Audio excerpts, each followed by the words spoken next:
நீ வேண்டிக் கொள்ளும்போது கேட்டு உனக்கு பதிலளிக்கிற உன் தேவைகளெல்லாம் சந்திக்கிறவர். என்னத்தை புசிப்போம், என்னத்தை குடிப்போம், என்னத்தை உடுத்துவோம் என்பது குறித்து கவலைப்படாதிருங்கள். இதெல்லாம் உங்களுக்கு தேவை என்று பரலோக பிதா அறிந்து வைத்திருக்கிறார்.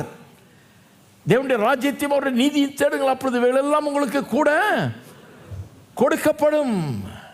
இப்படி போதிக்கிறாங்க அவங்க. அது அவங்கள எம்பவர் பண்ணுது. ஏழையை எம்பவர் பண்ணுது. கவலைப்பட்டு இருக்கவனை சோத்துக்கு நான் என்ன பண்ணுவேன், வாடகைக்கு என்ன பண்ணுவேன், என் நாளைய தினம் எனக்கு எப்படி இருக்க போய், குழந்தைகள் எப்படி காப்பாற்றுவேன், கஷ்டப்பட்டு இருக்கவனுக்கு கிறிஸ்தவம் போதிக்கிறது என்னத்தை புசிப்போம், என்னத்தை குடிப்போம், என்னத்தை உடுத்துவோம் என்பது குறித்து கவலைப்படாத. உனக்கு ஒரு பரலோக தகப்பன் இருக்கிறாரு. அவர் சாதாரண ஆள் இல்ல, வானத்துக்கும் பூமிக்கும் சொந்தக்காரர். அவர் பிச்சைக்காரர் இல்லை, அவர் பெரிய ஐஸ்வர்யவான். அவருடைய தேவைகளெல்லாம் சந்திக்க முடியும்னு போதிக்கிறாங்க. நீ ஜெபம் பண்ணு, கடவுள் செய்வார், கடவுள் வழியை திறப்பார்.